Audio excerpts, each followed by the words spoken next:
बिस्मिल्लाहिर्रहमानिर्रहीम। Chapter number 2 celestial sphere और text हम यूज़ करें spherical astronomy by WM Smart. इसका 6th एडिशन हम यूज़ करें। आज हम स्टार्ट करने जा रहे हैं प्रॉब्लम नंबर 24। लेकिन प्रॉब्लम को स्टार्ट करने से पहले अगर आप लोगों ने मेरे चैनल अब तक सब्सक्राइब नहीं किया तो चैनल को ज़रूर सब्सक्राइब कर लें। ये बहुत ही यूनिक किस्म की वीडियोज़ हैं जो आपको कहीं पर भी अवेलेबल नहीं होंगी, राइट। तो और अपने दोस्तों के साथ इसको ज़रूर शेयर करें। तो चलें अपना लेक्चर स्टार्ट करते हैं। क्वेश्चन नंबर 24, मुझे लगता है कि क्वेश्चन नंबर 24 जो है एक हार्ड प्रॉब्लम है, तो ज़रा इसको बहुत डिटेल से मैं आपको बता रहा हूँ और आप उसको ध्यान से इसको समझें।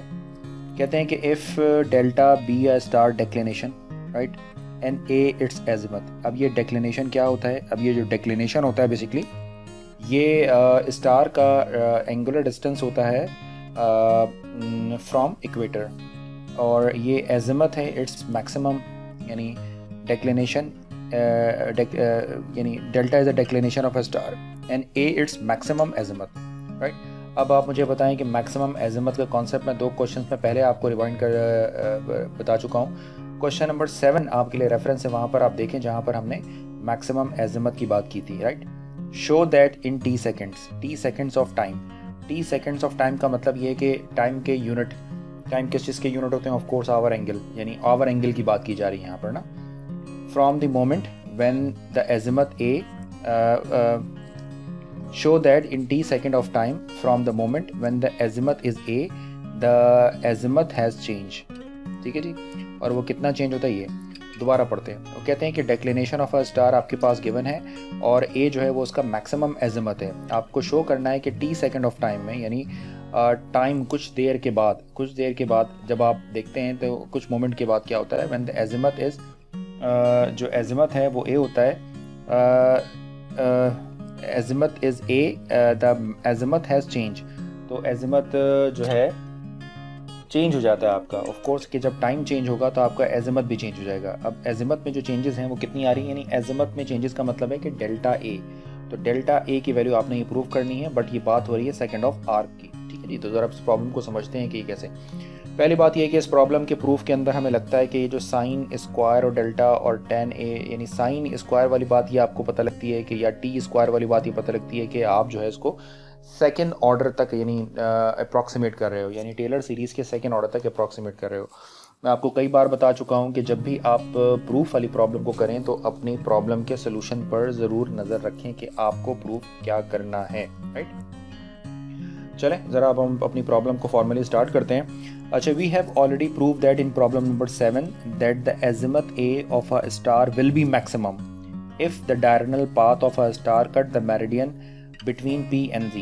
ठीक है जी। तो ये बात जो मैंने आपको बताई है, ये बात आप जो है वो क्वेश्चन नंबर 7 से जाकर उसको वेरीफाई भी कर लेंगे और वापस आप उसको देख लीजिएगा।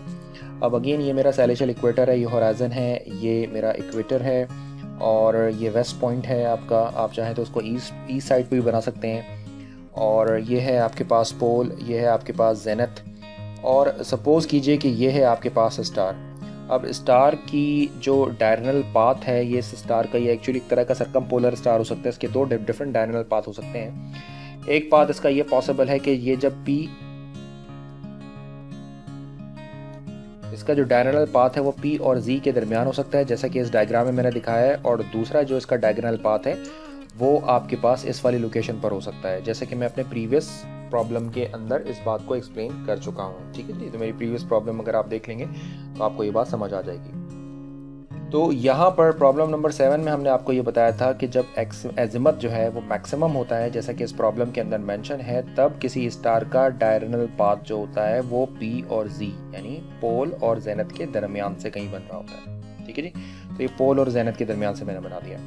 अब ज़रा मैंने स्फेरिकल ट्राइंगल को कंप्लीट किया, तो ये देखें, ये जब मैंने स्फेरिकल ट्राइंगल को कंप्लीट किया तो आप एक बात यहाँ पर नोट करें, वो ये कि ये जो डायरेनल पाथ है, यानी जहाँ पर, यानी जब आपके पास मैक्सिमम और जो है वो एजिमथ होगा, यानी इस वाले पॉइंट के ऊपर मैक्सिमम एजिमथ है, तो जब आपको मैक्सिमम एजिमथ मिलेगा तो नोट कीजिए कि ये जो PX वाली लाइन है ये बेसिकली इसके इस डायरेनल पाथ के ऊपर टेंजेंट भी हो जाती है। ठीक है।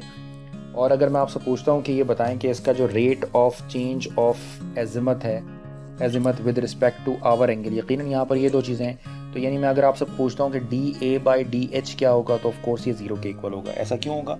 क्योंकि ए का जो चेंज है ना वो मैक्सिमम हो गया, यानी कोई कांस्टेंट हो गया। तो जब आप उसका जो है वो टाइम के साथ, यानी आवर एंगल की बात कर रहे हैं, यानी टाइम के साथ जब इसका डेरिवेटिव लेंगे तो ऑफ कोर्स इसका आंसर जो है वो 0 के इक्वल हो जाएगा। तो अब यही बात हम यहाँ पर लिख लेते हैं, फिर अपनी प्रॉब्लम को हम बहुत ज़्यादा फॉर्मली स्टार्ट करते हैं। तो यहाँ तक हमने बात कर ली है कि ये इसको इस प्रॉब्लम के अंदर इसको P और Z के दरमियान में होना चाहिए, right. And in that case azimuth, ठीक है जी, will be maximum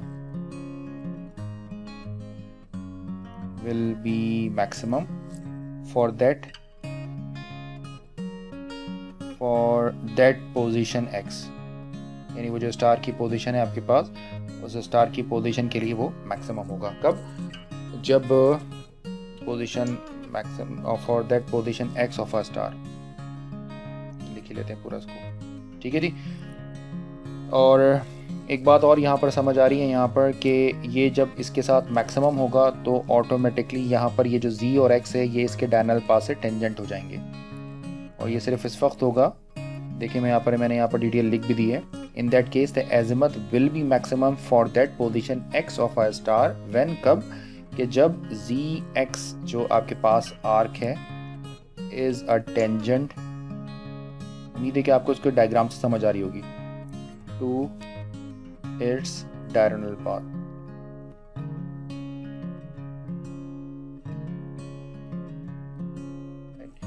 of which P is the pole, ठीक है जी। तो P जो है वो आपके पास पोल भी हो जाएगा। ज़रा मैं आपको एक बात और आप यहाँ पर बता दूं कि अब देखें, पहली बात ये है कि प्रॉब्लम के अंदर मेंशन है कि ये यहाँ पर मैक्सिमम एजिमथ की बात हो रही है। तो मैक्सिमम एजिमथ उस वक्त हो सकता है कि जब इस स्टार का जो डायगोनल पाथ है वो P और Z के दरमियान हो, जैसे मैंने एक्सप्लेन किया।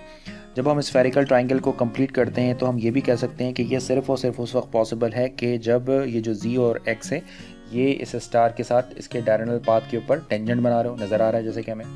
और अगर मैं आपसे ये पूछता हूँ कि ये बताएं कि अगर ये टेंजेंट है और ये लाइन है तो आप बताएं कि ये एंगल कितना होगा। ऑफ कोर्स ये एक दूसरे के परपेंडिकुलर होंगे, ठीक है जी। तो ये नज़र आ रही है बात।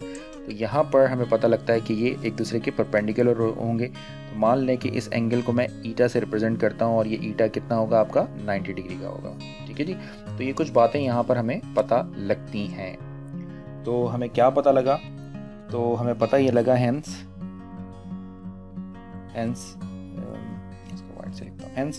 ये मुझे बताएं कि एंगल PXZ जो है वो जिसको हमने ईटा से रिप्रेजेंट किया ये कितना होगा? ऑफ कोर्स 90 डिग्री का होगा, क्योंकि अगर ये इसके साथ टेंजेंट है तो ये जो आर्क है PX वाली आर्क ये एक दूसरे पर परपेंडिकुलर होंगी, ठीक है जी। फिर इफ़ A जो है वो आपका एजिमथ जो है बी द मैक्सिमम, मैक्सिमम एजिमथ है। अब ऑफ कोर्स मैक्सिमम एजिमथ का मतलब कोई मैक्सिमम नंबर की अगर हम बात कर रहे हैं, तो अगर ये मैक्सिमम एजिमथ है तो यहाँ पर हमें एक और इन्फॉर्मेशन मिलती है। वो क्या मिलती है? तो यहाँ पर कंडीशन मिलती है प्रॉब्लम से कि dA/dH जो है वो 0 के इक्वल हो जाएगा। यानी इसका मतलब क्या हो गया कि रेट ऑफ चेंज, ऑल्दो कि हमें जो है यहाँ पर क्या करना है, एजिमथ में ही रेट ऑफ चेंज हमने मालूम करना है कि हमने क्या करना है, द एजिमथ एजिमथ में ही चेंज डेली फाइंड आउट करना है। तो ये rate of change of azimuth जो है azimuth with respect to h, ठीक है जी। तो ये rate of change of azimuth है with respect to h। Of course ये 0 के इक्वल हो जाएगा। अगर नोट करें कि यहाँ पर यही सिर्फ दो वैल्यूज़ हैं जो आपस में वेरी कर रही हैं कि जैसे जैसे ये स्टार मूव करेगा तो ऑफ कोर्स उसका जो टाइम है वो भी चेंज होता रहेगा और उसका एजिमथ की वैल्यू भी चेंज होती रहेगी, ठीक है ना। आवर एंगल है जिसको हम टाइम में मेजर करते हैं ना, तो ये टाइम यूनिट होता है। तो अगर ये मैक्सिमम पोजीशन के ऊपर होगा तो इसका मतलब ये है कि dA/dH 0। तो इस प्रॉब्लम को पढ़ने के बाद हमें ये बात यहाँ पर समझ आई है। अब हमेशा की तरह हमने क्या करना है, अब इस बात को प्रूव करने के लिए सबसे पहला काम तो ये करते हैं कि ज़रा प्रॉब्लम पर हम अपनी नज़र रखते हैं। इसके प्रूफ के अंदर एक टी इन्वॉल्व है और डेल्टा और ए इन्वॉल्व है, इसका मतलब है कि इसके अलावा बाकी जो कुछ आने वाला है उसको हमने निगलेक्ट कर देना है। तो सबसे पहले हमेशा की तरह हम अपनी स्फेरिकल ट्राइंगल को कंप्लीट कर लेते हैं। तो ये बन गई आपके पास P, ये बन गया Z, और ये आ जाएगा आपके पास स्टार हो जाएगा X। कोशिश कर रहा हूँ कि उसी तरीके की ट्राइंगल मैं यहाँ पर फॉर्म कर लूँ। ठीक है जी, तो ये मैंने ट्राइंगल यहाँ पर फॉर्म कर लिया। अब ज़रा जल्दी से इस ट्राइंगल को फिल कर लेते हैं। आप बताएं कि ये क्या होगा। ये बन जाएगा 90 - phi, ये आपके पास h के इक्वल होगा, ये आपके पास एज़िमुथ के इक्वल होगा, और ये एंगल जो है वो ईटा है, बाद में 90 डिग्री लिख लेंगे, और ये बन जाएगा this is 90 minus declination. P और X जो है वो 90 माइनस डेक्लिनेशन के इक्वल होगा। ठीक है जी, तो अब हम क्या करने वाले हैं, इसके ऊपर फार्मूला अप्लाई करने वाले हैं। और कौन सा फार्मूला अप्लाई करें, 4 पार्ट फार्मूला, क्योंकि 4 कंसेक्यूटिव पार्ट अवेलेबल हैं। जैसे कि आपको नज़र आ रहा है 1, फिर ये हो जाएगा 2, फिर ये हो जाएगा 3, और फिर ये हो जाएगा 4। तो इसमें 4 पार्ट अवेलेबल हैं, तो हम जो है वो उसको 4 पार्ट फार्मूला अप्लाई करते हैं इसमें। और ये बन जाएगा आपके पास this is applying 4 part formula. ठीक है जी, तो स्क्रीन को स्क्रॉल कर लेते हैं। अब ज़रा ध्यान से देखिएगा, 4 पार्ट फार्मूला मैं कई दफ़ा अप्लाई कर चुका हूँ। 4 पार्ट फार्मूले की डेरिवेशन से रिलेटेड भी मेरी वीडियो है, लिंक मैं आप डिस्क्रिप्शन में डाल दूँगा, आप ज़रूर उसको देख लीजिएगा। This is 90 - phi and cos h is equal to, ये बन जाएगा आपके पास sin 90 डिग्री माइनस phi। कहीं पर मैं डिग्री लगा रहा हूँ, कहीं पर नहीं लगा रहा, कोई कंफ्यूज नहीं होइएगा, सब जगह डिग्री लगे हुए समझे आप। cot 90 डिग्री माइनस डेक्लिनेशन, फिर ये बन जाएगा आपके पास sine h and then cot of angle A। ठीक है जी, इसको थोड़ा सिंप्लीफाई कर लीजिए। जब आप इसको सिंप्लीफाई करेंगे तो ये इक्वल होगा sine phi cos h is equal to cos phi and tan delta minus sine h as it is है, और ये cot A भी एज इट इज़ रहेगा आपके पास। ठीक है जी, तो ये आपके पास जो है वो वैल्यू निकल आई है आपके पास, यानी आपने जो है वो ये हमने अच्छा ऐसा किया क्यों, हमने ऐसा किया इसलिए क्योंकि हमें ना ये बात पता है कि हमने dA/dt को हम 0 के इक्वल ले सकते हैं। अच्छा, हमने रेट ऑफ चेंज मालूम करना है एज़िमथ का, यानी एज़िमथ के अंदर हमने जो है वो चेंज को फाइंड आउट करना है। तो ऑफ कोर्स के ये रिलेशन जो मैंने यहाँ पर निकाली है, ये जो रिलेशन मैंने यहाँ पर फार्मूले से निकाली है, तो इस पर मैं क्या कर सकता हूँ, इसका डिफरेंशिएट कर लूँ अगर मैं विद रिस्पेक्ट टू AC को अगर, लेकिन मैं यहाँ पर थोड़ी देर के लिए आपको स्टॉप करता हूँ। यहाँ पर हम ज़रा स्टॉप करते हैं और ज़रा देखते हैं कि हमें एक्चुअली करना क्या है ना, तो फिर हम उसके अकॉर्डिंगली काम करते हैं। तो अब यहाँ पर मैं बेसिकली इसको डिफरेंशिएट करूँगा, यानी इसको विद रिस्पेक्ट टू h में डिफरेंशिएट करके देखता हूँ इसको, और फिर जो है वो जहाँ पर dA/dh होगा वहाँ पर 0 में इसको सब्स्टिट्यूट कर दूँगा। लेकिन मैं ज़रा आपको बताता हूँ कि प्रॉब्लम में यहाँ पर पेंशन है। मैं वापस अपनी प्रॉब्लम पर आपको लेकर चलता हूँ और ज़रा इसको बताता हूँ। कहते हैं कि the moment when the azimuth has change, यानी चेंज है एज़िमथ के अंदर ना। तो पहला तो ये कि चेंज निकालते कैसे हैं, तो यहाँ पर ज़रा हम देख लेते हैं कि ये चेंज कैसे निकालते हैं। हम वापस इसी स्टॉप वाली इक्वेशन से अपने आप को जो है वो कंटिन्यू करेंगे। तो बेसिक कैलकुलस की तरफ चलते हैं कि चेंज कैसे फाइंड आउट किया जाता है।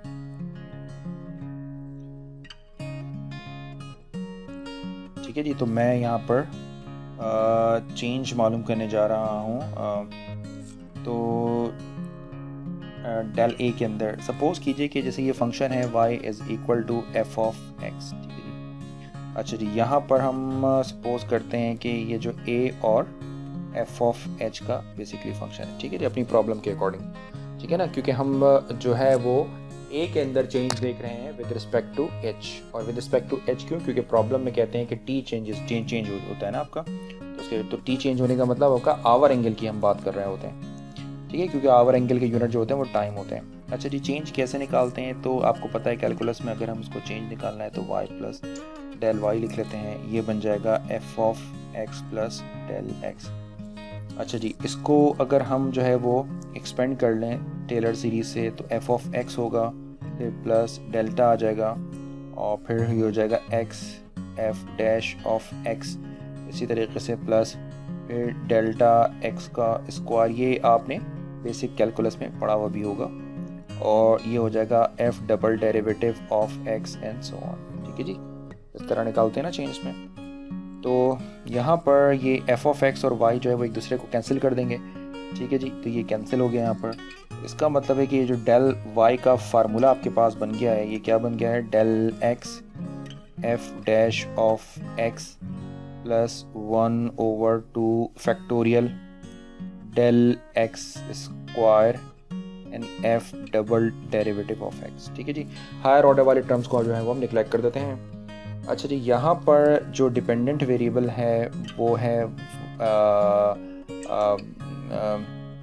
a, और जो y है वो बेसिकली a है, और जो इंडिपेंडेंट है वो h है। तो अगर मैं इसको लिखना चाहूँ इस फॉर्म में तो मैं इसको यूँ भी लिख सकता हूँ, दिस इज़ डेल a, और ये क्या बन जाएगा आपके पास, जी जनाब, ये डेल x है ना। अच्छा, ये f डैश ऑफ x है, f डैश ऑफ x का मतलब ये होता है dy अपॉन dx, तो dy अपॉन dx का मतलब हो गया dA अपॉन dh। ठीक है जी, समझ आ रही है? जैसे यहाँ पर ये जो y है बेसिकली a हो जाएगा और x जो है वो बेसिकली h हो जाएगा।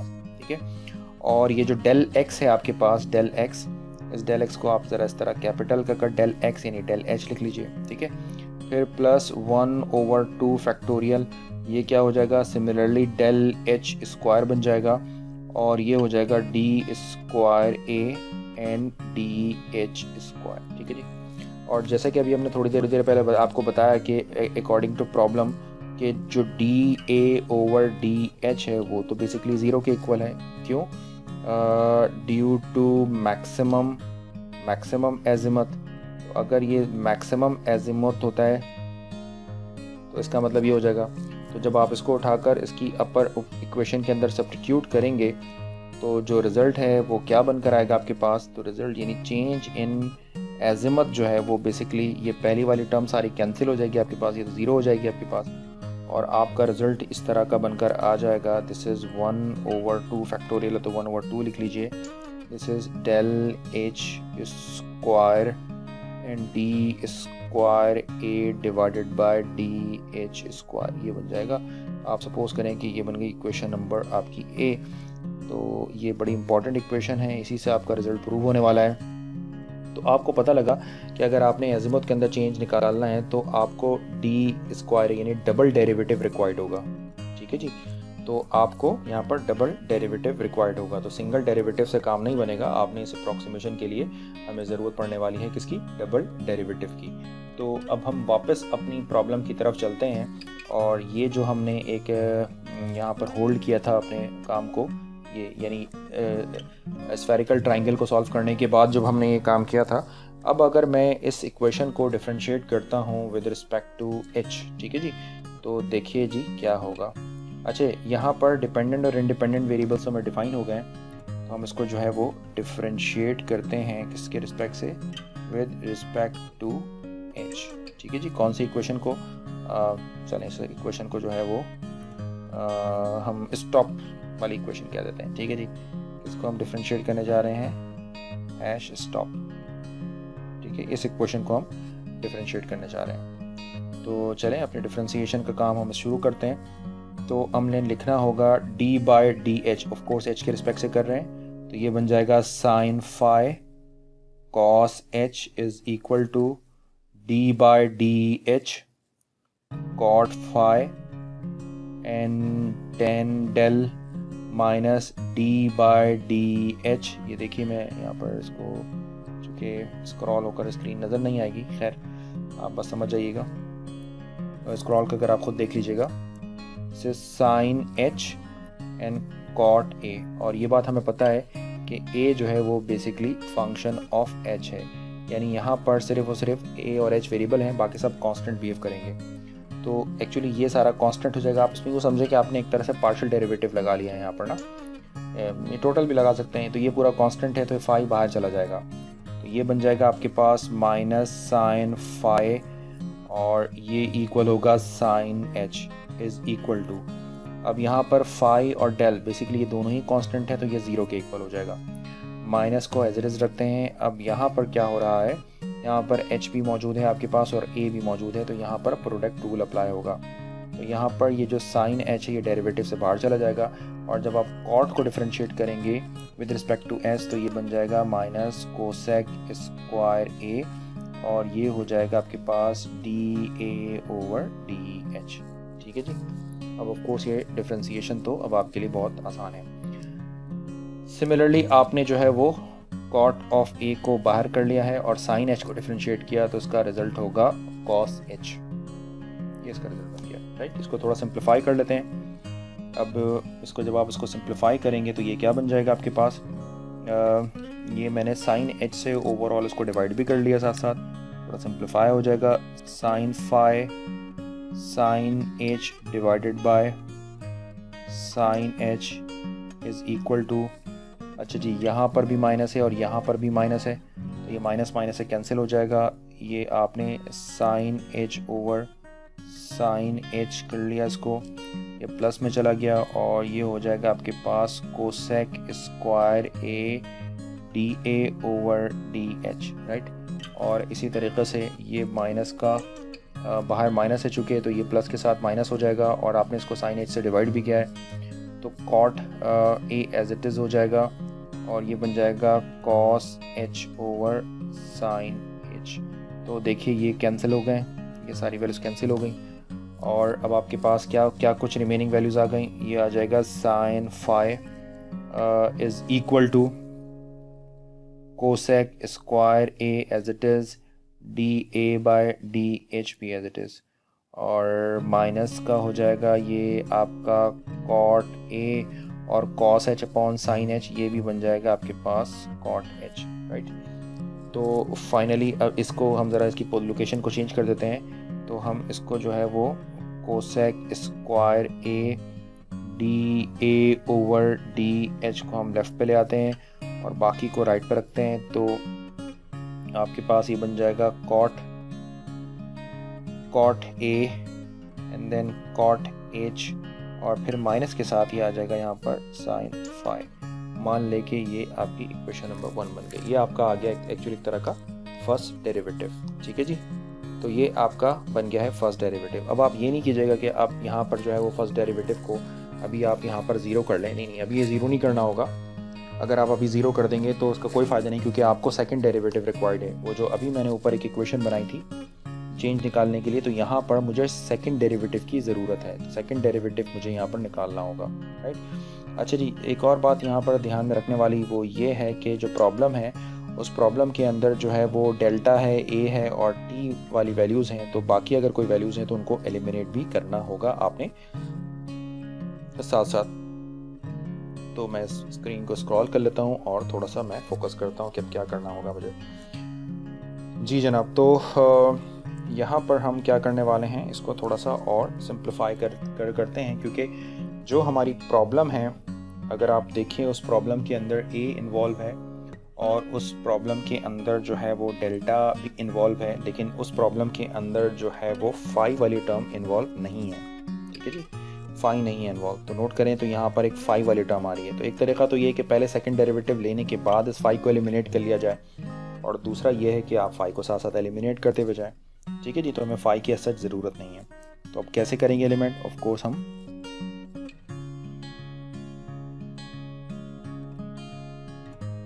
हाँ जी, तो उसके लिए हमने क्या करना होगा, अगेन हमें ट्राइंगल कंसीडर करनी होगी। Since eta is equal to 90 degree जैसे कि बताया, so we can also apply चलिए नेपियर रूल लगा लेते हैं। मुझे नेपियर रूल लगाना ज़्यादा आसान लगता है, क्योंकि एक 90 डिग्री मिल गया तो नेपियर रूल लगाना बहुत आसान हो जाएगा। तो हमें मालूम क्या करना है, ये बात जहन में रखिएगा कि नॉर्मली इस तरह के प्रूफ के क्वेश्चन को करते करते बात जहन से निकल जाती है कि हमें क्या मालूम करना है, चेंज इन एज़िमत मालूम करना है हमने। तो चलें, वो ट्राइंगल मेरे पास बनी हुई है। मैं ज़रा उस ट्राइंगल को जल्दी से इसको कंस्ट्रक्ट कर लेता हूँ, रिकंस्ट्रक्ट कर लेता हूँ। ऊपर से आप देख लीजिएगा। खैर ये बन जाएगा P, छोटी छोटी बना लेते हैं इसको, क्योंकि अगर नेपियर रूल मुझे डिटेल से बताना पड़ेगा तो मुश्किल हो जाएगी फिर। दिस इज़ P, ये हो जाएगा Z, और मान लें कि जी ये मान लें कि कोई स्टार है X, और हमने इसको इसके साथ करा ज्वाइन, तो ये बन जाता था आपके पास 90 माइनस 5। ये आपका आवर एंगल H होता है। ये बंद होता है आपका एजिमथ, ये आपका जेनिथ डिस्टेंस है, और ये बन जाता है 90 माइनस डेल्टा। राइट, यहाँ तक तो बात आपको हो गई क्लियर। अच्छा, ये ईटा जो एंगल था, ये एंगल कितना है आपका? 90 डिग्री है। ठीक है, अब नेपियर रूल कैसे लगाते हैं? अब नेपियर रूल लगाने के लिए आपको याद होगा कि आप जो है वो एक सर्किल बना लेते हैं ऐसे कर अपनी आसानी के लिए। तो डिटेल से नेपियर रूल भी मैंने आपको यहाँ पर बता दिया है। और अगर आप इस 90 को कंसिडर करते हैं तो इन दोनों जो एडजेसेंट साइड है इनको तो बिल्कुल नहीं छेड़ना होता, तो ये तो एज इट इज़ रहती हैं 90 माइनस डेल्टा, और ये वाली साइड भी जी एज इट इज़ रहेगी। अब जबकि यहाँ पर जो एंगल ए मौजूद है उसको आपने 90 में से माइनस करना होगा, तो ये 90 माइनस ए होगा। इसी तरीके से ये जो साइड आपके पास मौजूद है, जब आप इसको 90 में से माइनस करेंगे तो ये 5 बन जाएगी। इसी तरीके से यहाँ पर जो एंगल एच मौजूद है, जब आप इसको 90 में से माइनस करेंगे तो ये बन जाएगा 90 माइनस एच।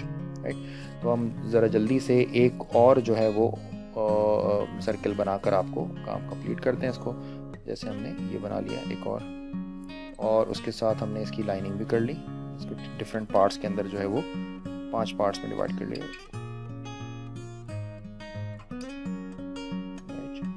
ये हमने इसको 5 पार्ट्स में डिवाइड कर लिया। अब ज़रा जल्दी लिखवाइए। ये मान लें कि 5 है, ये हो जाएगा 90 माइनस एच, ये बन जाएगा 90 माइनस डेल्टा, ये जी आ जाएगा, और यहाँ पर आ जाएगा 90 माइनस ए। ठीक है जी। तो यहाँ पर आपको ज़रूरत किस चीज़ की है? बेसिकली साइन फाई को एलिमिनेट करना है, क्योंकि फाई तो प्रॉब्लम में है नहीं क्वेश्चन नंबर 1 में। तो अब आपने फाई वाली चीज़ को चूज़ कर लेनी है। तो अगर आप फाई को हम यहाँ पर चूज़ कर लेते हैं, तो अगर हम फाई को चूज़ कर रहे हैं, और ये जो दो साइड्स हैं एडजेसेंट कहलाती हैं, और ये जो दो साइड्स हैं ऑपोजिट कहलाती हैं। तो अगर मैं साइन फाई लिखता हूँ तो यहाँ पर मुझे 10 के साथ जो है वो एडजेसेंट साइड को लिखना होगा। तो ये लिखा जाता है sine phi is equal to, this is 10 of 90 minus A, और यहाँ लिखा जाएगा 10 ऑफ 90 माइनस एच। कई दफ़ा मैं बता चुका हूँ, तो आप मेरे प्रीवियस लेक्चर में देख लीजिएगा, वहाँ पर मैंने कई जगहों पर नेपियर रूल को बहुत अच्छा एक्सप्लेन किया है आपके लिए। तो फर्दर जब आप इसको सिंप्लीफाई करेंगे तो क्या बन जाएगा आपके पास? ये बन जाएगा आपके पास sine phi is equal to cot A and cot H. ठीक है जी। आप इसको सब्स्टिट्यूट कर दें, कहाँ पर? इन इक्वेशन नंबर 1 में डाल दीजिए। तो जब आप इसको इक्वेशन नंबर 1 में इसको सब्स्टिट्यूट करते हैं, और एक तो ये कि इक्वेशन नंबर 1 के अंदर आपने जो है इसको सब्स्टिट्यूट भी कर देना है और डी अपॉन डी टी को एलिमिनेट भी कर देना है। तो ये रही आपकी इक्वेशन नंबर 1। तो साइन की जगह पर इसकी वैल्यू को आप इसके अंदर सब्स्टिट्यूट कर दें। तो जी जनाब, और एक तो हम जो है वो इसको पुट भी कर रहे हैं, और साथ साथ हम इसका सेकंड डेरिवेटिव भी मालूम करने की कोशिश कर रहे हैं। तो सेकंड डेरिवेटिव के लिए भी साथ साथ हाथ लगाते हैं इसको। तो इक्वेशन नंबर 1 इम्प्लाइज, ये 2 स्टेप मैं साथ कर रहा हूँ। एक तो ये कि सेकंड डेरिवेटिव पर चलते हैं, क्योंकि आपको पता है कि मेनली आपको सेकंड डेरिवेटिव की ज़रूरत है। ये हो जाएगा cosec square D A over D H. ठीक है जी, ये डेरिवेटिव भी लगा दिया। राइट हैंड साइड के ऊपर आपने लिखा डी बाई डी एच, और ये आपके पास आ जाएगा क्या? Cot A and cot H. ठीक है जी। और यहाँ पर आ जाएगा माइनस के साथ डी बाई डी एच, और ये हो जाएगा आपके पास साइन फाई। तो साइन फाई जो है वो भी आपने फाई की वैल्यू जो है वो निकाली भी है। साइन फाई की पूरी वैल्यू आपने निकाली है, तो वो यहाँ पर अभी हम सब्स्टिट्यूट भी कर लेते हैं। थोड़ा सा इसको सिंप्लीफाई कर लें पहले। तो क्या बनेगा यहाँ पर? अब नोट कीजिए कि यहाँ पर कोसेक ऑफ ए है, एक्चुअली ए भी है और एच भी है, तो बेसिकली यहाँ पर प्रोडक्ट रूल अप्लाई हो जाएगा। तो प्रोडक्ट रूल कैसे अप्लाई होगा? तो ये बन जाएगा कोसेक स्क्वायर ए। अब जब ये बाहर चला गया और जब डेरिवेटिव लेंगे तो ये हो जाएगा डी स्क्वायर ए ओवर डी एच स्क्वायर। ठीक हो गया। अच्छा जी, यहाँ पर जब आप यहाँ पर क्या करने वाले हैं आप, जी जनाब, तो यहाँ पर भी ए भी है और एच भी है, तो यहाँ पर भी प्रोडक्ट रूल ही अप्लाई होना है। तो यहाँ पर जब आप प्रोडक्ट रूल अप्लाई करेंगे तो सॉरी, इसको तो पहले मैं कंप्लीट कर लूँ, इसको मैं प्रोडक्ट रूल कंप्लीट कर लूँ। इसको मैंने बाहर लिखा है और इसका डेरिवेटिव लिखा है। अब नेक्स्ट स्टेप के अंदर मुझे D A over D H को डेरिवेटिव से बाहर लिखना होगा और डेरिवेटिव लेना होगा मुझे, किसका डेरिवेटिव लेना होगा, ये कोसेक स्क्वायर ए का डेरिवेटिव लेना होगा। ज़रूरत तो नहीं है, चले ले लेते हैं। ये हो जाएगा 2 cosec square A cot A and D A over D H. ये लेने की ज़रूरत नहीं थी क्योंकि डी अपॉन डी एच तो ऑलरेडी हमारे पास 0 के इक्वल है, तो ये हमने उसको वैसे ही 0 के इक्वल कर दिया है यहाँ पर। ठीक है जी, अच्छा जी। और आप देखें कि मज़ीद क्या हो रहा है यहाँ पर, ज़रा आप मुझे बताएं कि और क्या करना होगा आपने। यानी आपने ये जो है, ये जो पूरी लेफ़्ट हैंड साइड है, इसको आपने डील कर लिया यहाँ पर। अब बात होती है आपकी राइट हैंड साइड वाली। तो राइट हैंड साइड को आपने कैसे डील करना होगा, तो आपने लेफ्ट हैंड साइड लिखा, जी जनाब। तो यहाँ पर भी अगेन प्रोडक्ट रूल अप्लाई होगा। तो प्रोडक्ट रूल अप्लाई करने के लिए तो पहले तो आपने क्या करा कि कॉट ए को डेरिवेटिव से बाहर लिख लिया और कॉट एच का डेरिवेटिव लिया which is equal to minus time of cosec square H हो जाएगा। ठीक है जी। फिर क्या किया आपने, फिर प्लस, फिर आपने ये जो कॉट एच है इसको बाहर लिख लिया और इसको डिफ्रेंशिएट किया तो ये बन गया, क्या बन जाएगा, कॉट ए को डिफ्रेंशिएट किया तो ये बन जाएगा minus cosec square A and D A over D H बन जाएगा। तो अगेन यहाँ पर भी ये जो D A over D H है ये 0 के इक्वल हो जाएगा। ठीक हो गया। अब यहाँ पर ये जो साइन फाई की जो आपने वैल्यू निकाली है, ये जो साइन फाई की वैल्यू निकाली है, क्या निकाली थी साइन फाई की, ये देखिए ये है actually cot A and cot H. ठीक है जी। तो ये वहाँ पर इसको भी रख कर आप काम कर सकते हैं और वैसे भी ये जो है वो 0 के इक्वल हो जाएगा। ठीक है। तो ये डी एच है और ये फाई है, तो बेसिकली ये भी 0 के इक्वल होगा। अब क्वेश्चन यहाँ पर ऑफ कोर्स ये रेज होगा कि हमने इसको निकाला क्यों है, हमें ज़रूरत क्या थी। तो ये अभी आपको 2 मिनट बाद जो है वो इसका आइडिया हो जाएगा कि हमने यहाँ पर ऐसा क्यों किया है। तो फ़िलहाल ये भी आपके पास 0 हो जाएगा। ठीक है जी। एच का फाई का तो काम नहीं है, हमने ए और एच का काम है। तो अब बताइए कि रिमेनिंग वैल्यूज़ क्या आ गई आपके पास। तो रिमेनिंग वैल्यूज़ आ गई हैं आपके पास cosec square A D square A and D H square A की ये टर्म रिमेनिंग आ गई। और राइट हैंड साइड के ऊपर कौन सी टर्म्स हैं, ये पूरा 0 हो गया आपके पास, सब 0 हो जाएगा और ये पूरा 0 हो गया आपके पास, सिर्फ ये वाली टर्म आपके पास बच गई। ठीक है जी। अच्छा, यहाँ पर मैं लिख देता हूँ कि ये वाली टर्म भी यहाँ पर माइनस के साथ 0 हो रही है। ठीक है। तो क्या हो जाएगा अब आपके पास, एक बचा आपके पास माइनस कॉट ए और कोसेक स्क्वायर एच वाली टर्म बच गई। तो इसका मतलब ये हो गया कि जब आपने सेकंड डेरिवेटिव लिखा, second derivative D square A and D H square, तो ये सेकंड डेरिवेटिव किसके इक्वल होगा, ये बन जाएगा माइनस का cot A cosec square H then divided by cosec square A. थोड़ा इसको और सिंप्लीफाई कर लें, यानी साइन को साइन की फॉर्म में लिख लें, तो ये इक्वल हो जाएगा आपके पास minus cos A divided by sine A multiply by 1 over sine square H और ये इक्वल होगा 1 ओवर साइन स्क्वायर ए।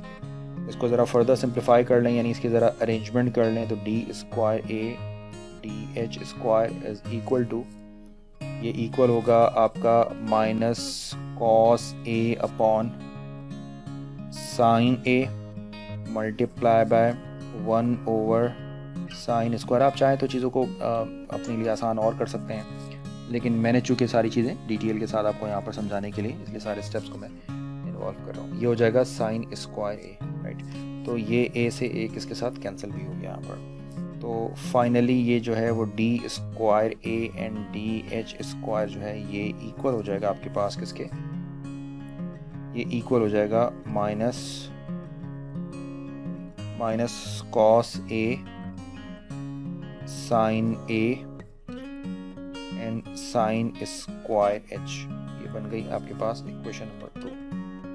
ठीक है जी, तो यहाँ तक उम्मीद है कि आपको ये चीज़ क्लियर हो गई होगी कि मैं यहाँ पर क्या ऐसा काम कर रहा हूँ। अच्छा जी, ये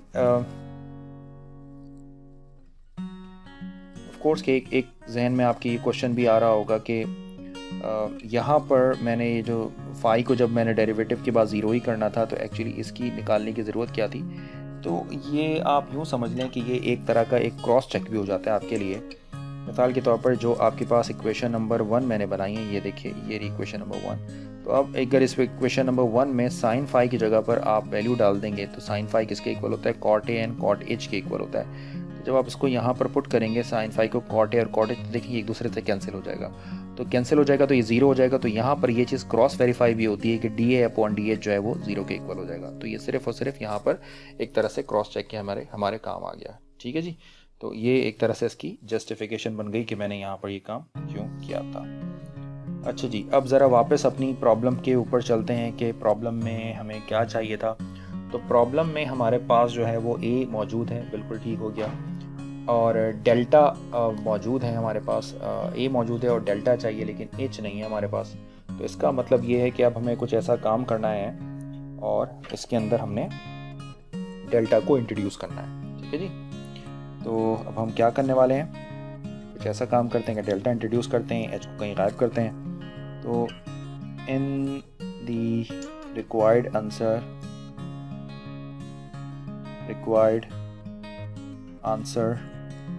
we have to introduce delta and eliminate कर देते हैं h को,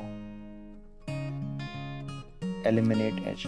तो कुछ ऐसा हमने काम करना है कि इसके अंदर से जो h है हमारा वो एलिमिनेट हो जाए और डेल्टा की जगह वैल्यू। तो वापस अपनी स्फेरिकल ट्राइंगल के ऊपर चलते हैं हम यहाँ पर। तो मैं दोबारा इस ट्राइंगल को फॉर्म कर लेता हूँ। एक ही ट्राइंगल से सारे काम कई तरीक़ों से हो सकते हैं। ये हो जाएगा P, यहाँ पर आ जाएगा Z, और सपोज कीजिए कि ये हो गया आपके पास स्टार X। ये ट्राइंगल आपकी हो गई कंप्लीट, राइट। तो ये एंगल हो गया आपके पास H, यहाँ पर आ जाएगा 90 माइनस डेल्टा। मैं आपको पहले भी बता चुका हूँ लेकिन चलें, ये आपका ईटा एंगल है विच इज़ इक्वल टू 90, और ये हो जाएगा 90 माइनस 5, राइट। तो मैं इसके लिए जो है वो मैंने नेपियर रूल के लिए वो फॉर्म किया वही था, तो मैं उसी को यूज़ कर लेता हूँ। देखिए यहाँ पर, ये देखिए, ये देखिए नेपियर रूल के लिए मैंने यहाँ पर फॉर्म किया हुआ था। तो अगर मैं फाई को चूज़ करता हूँ यहाँ पर, तो फाई को अगर मैं चूज़ करता हूँ तो फिर मैंने इसको 10 के साथ एडजेसेंट लिख लिया था। सपोज़ अगर मैं ये 90 माइनस ए के लिए काम करता हूँ, ठीक है, और मुझे ऑपोजिट लिखने हैं तो फिर मुझे कॉस के साथ लिखना होगा इसको। ठीक है, जो मैं इसको यूज़ कर रहा हूँ, यानी मैं लिख रहा हूँ sine 90 minus A is equal to cos 90 minus H and cos 90 minus delta. ठीक है जी, तो मैं वापस अब यहाँ पर वो डायग्राम नहीं बना रहा हूँ, आप जो है वो इसको वहीं से देख लीजिएगा। तो ये एग्जैक्टली वही है, नेपियर रूल अप्लाई करते हैं। यहाँ पर हम करते हैं अप्लाइंग नेपियर रूल, और ये कौन सा रूल अप्लाई कर रहे हैं, हम कह रहे हैं साइन ऑफ जो मिडिल होता है ये बराबर होता है प्रोडक्ट ऑफ कॉस ऑपोजिट के। ठीक है जी, तो ये वाली बात हम यहाँ पर करने वाले हैं। तो यहाँ पर ये बन जाएगा साइन 90 डिग्री माइनस ए। नॉर्मली इस तरह की प्रॉब्लम सिर्फ मैथ के लोग करते हैं, और चूँकि मेरा मैथ का बैकग्राउंड है और मैथ मुझे काफ़ी पसंद है ये सब्जेक्ट, तो इसके लिए मैं काफ़ी एक्सपेरिमेंट करता हूँ, काफ़ी चीज़ें सोचता हूँ, तो मैं फिर इस जैसी प्रॉब्लम्स को अटैम्प्ट करता हूँ। तो ये बन जाएगा आपके पास cos of A is equal to, यहाँ आ जाएगा साइन एच, और ये हो जाएगा साइन डेल्टा आपका। ठीक है जी, तो यहाँ तक उम्मीद है कि आप मेरे साथ होंगे। हमारा ऑब्जेक्टिव क्या था, हमारा ऑब्जेक्टिव है कि एच को एलिमिनेट करना है। तो हमने यहाँ पर लिखा साइन एच, तो साइन एच है इसके बराबर होगा, और स्क्वायर भी कर लेते हैं, इसका स्क्वायर पुट करना है ना, तो ये बराबर हो जाएगा यहाँ पर cos square A divided by sine square delta, और ये बन गई इक्वेशन नंबर 3, और इसको आपने सब्स्टिट्यूट कर दिया 2 के अंदर। तो जब हमने इसको 2 में इस जगह पर रखा था तो ये एलिमिनेट हो जाएगा यहाँ पर हमारे पास, और डेल्टा इंट्रोड्यूस भी हो जाएगा। तो आहिस्ता आहिस्ता हम अपने आंसर की तरफ बढ़ रहे हैं। तो ये हो जाएगा आपके पास D square A and D H square जनाब किसके इक्वल हो जाएगा। ये जो न्यूमरेटर वाली वैल्यू है वो तो एज इट इज़ है आपके पास, minus cos A sine A, और जो डिनोमिनेटर वाली वैल्यू है ये बन जाएगी cos square A divided by sine square delta. तो ये आंसर आपके पास होगा minus sine A multiply by sine square delta and cos A. तो अगर आप नोट करें तो अब हम वाकई अपने क्वेश्चन की तरफ चले गए, अपने प्रॉब्लम की तरफ मूव कर चुके हैं। तो D square A D H square, ज़रा और अच्छा लिख लें इसको। तो sign A upon cos A किसके इक्वल होगा, ये बराबर होगा माइनस का टेन ए, और ये हो जाएगा साइन स्क्वायर डेल्टा। ये बन गई इक्वेशन नंबर 4। और इस इक्वेशन नंबर 4 को आप उठाएं और पुट कर दें। फाइनली डेल्टा भी आ गया और ए भी आ गया, जो जैसा कि प्रॉब्लम के अंदर मेंशन था आपके पास। इसको उठाएं और इक्वेशन ए में डाल दें। अब वो इक्वेशन ए कौन सी है, वो जो देखिए मैंने स्टॉप कराकर आपको जो है एक इक्वेशन ए फॉर्म की थी। यहाँ पर आप ज़रा देख लीजिए इसको, ये जी। तो यहाँ पर आप इसको इक्वेशन ए के अंदर सब्स्टिट्यूट कर दें तो फाइनली आपका रिजल्ट ये बन जाएगा। तो हमने यहाँ पर डबल डेरिवेटिव जो कंप्यूट किया है, उस डबल डेरिवेटिव को इक्वेशन ए के अंदर हम सब्स्टिट्यूट करने वाले हैं। तो जब आप इसको इक्वेशन नंबर ए के अंदर पुट करेंगे तो इक्वेशन नंबर ए इम्प्लाइज, तो ये जो डेल ए है, rate of change of azimuth है, ये बराबर होगा 1/2 फैक्टोरियल, और ये डेल्टा एच स्क्वायर तो of course as it is रहेगा। और यहाँ पर डी स्क्वायर ए और डी एच स्क्वायर की जगह पर आप क्या लिखने वाले हैं, minus 10a and sine square delta. ये बन जाएगा आपके पास। अच्छा जी, नाउ हम एक बात पता है कि जो डेल्टा एच है बेसिकली ये तो टी होता है ना, ठीक है जी, टाइम ही तो है, आवर एंगल, इसको किस में ले आता है, टाइम। और ये हम जो बात कर रहे हैं, अब हमें सिर्फ यूनिट्स को चेंज करना है। हम बात कर रहे हैं this is second of time, ठीक है जी। तो ये यूनिट है सेकेंड ऑफ टाइम के। अच्छा, आर्क में अगर हम इसको कन्वर्ट करेंगे तो क्या करेंगे, दिस इज 15 से मल्टीप्लाई करते हैं, याद होगा आपको। तो ये बन जाता है सेकेंड ऑफ आर्क। ये मैंने अपनी प्रीवियस वीडियो में मैंने एक्सप्लेन किया अपने प्रीवियस प्रॉब्लम के अंदर, तो आप वहाँ से भी इसको देख सकते हैं। इसका भी लिंक जो है मैं डिस्क्रिप्शन में डाल दूंगा ताकि आप इसको देख सकें। 15 सेकेंड ऑफ आर्क बन गया ये, राइट।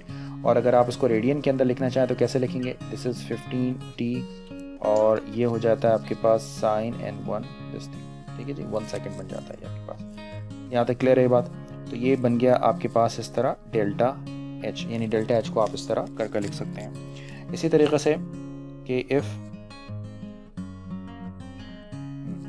जी जनाब, तो इफ़ ये जो डेल्टा ए है ये भी आपका, हम उसको कह रहे हैं कि मिसाल के तौर पर हमने वाई मान लिया, और ये किस में है, ये भी आपके पास सेकंड ऑफ आर्क में, सेकंड ये नहीं, अब आपने सिर्फ यूनिट को चेंज करना है, सेकंड ऑफ आर्क। तो ये बन जाएगा आपके पास वाई साइन 1 सेकेंड, ठीक है जी। और ये आ जाएगा आपका रेडियन के अंदर। तो इनको उठाएं और सब्स्टिट्यूट कर दें। तो डेल ए की जगह पर आपने क्या पुट कर दिया, आपने पुट कर दिया Y sine this 1 degree is equal to, ये माइनस का 1/2 यानी फैक्टोरियल तो एज इट इज रहेगा। और इस डेल एच स्क्वायर की जगह, डेल एच की जगह पर आपने क्या लिखा 15t sign of 1 second square. और वापस ये जो 10a है ये 10a एज इट इज़ रहेगा, और साइन डेल्टा भी आपका एज इट इज़ रहेगा। तो फुल एंड फाइनल यहाँ पर क्या कैंसिल होगा आपके पास, जी जनाब, क्या कैंसिल होगा यहाँ पर, अगर आप नोट करें तो ये इसके साथ कैंसिल हो जाएगा। यानी फाइनली जो आपके पास y की वैल्यू बनकर आएगी वो बन जाएगी -1/2 15t स्क्वायर, यानी 15 square, right, 15 square t square sine square, नहीं सॉरी, साइन स्क्वायर नहीं होगा, साइन तो सिंगल ही होगा, साइन 1 सेकेंड। और फिर आपके पास जो है वो, ये मैंने यहाँ पर स्क्वायर डालना भूल गया हूँ, देखें यहाँ पर ये स्क्वायर था, यहाँ से स्क्वायर गायब हो गया क्योंकि फिलहाल रात के 4 बज रहे हैं, तो इस तरह के इश्यूज हो जाते हैं और काफ़ी गर्मी है और मैं चूँकि साउंड प्रूफ करने के लिए फ़ैन वगैरह सब ऑफ़ कर कर आपके लिए बैठा हुआ हूँ, तो आप भी ज़रूर इन चीज़ों को फोकस कीजिएगा और एटलीस्ट लाइक ज़रूर कीजिएगा। Sign square delta, right. और फाइनली ये जो नेगेटिव है ये सिर्फ चेंज इन डायरेक्शन को शो करती है। तो जो फाइनल आंसर आ जाएगा आपके पास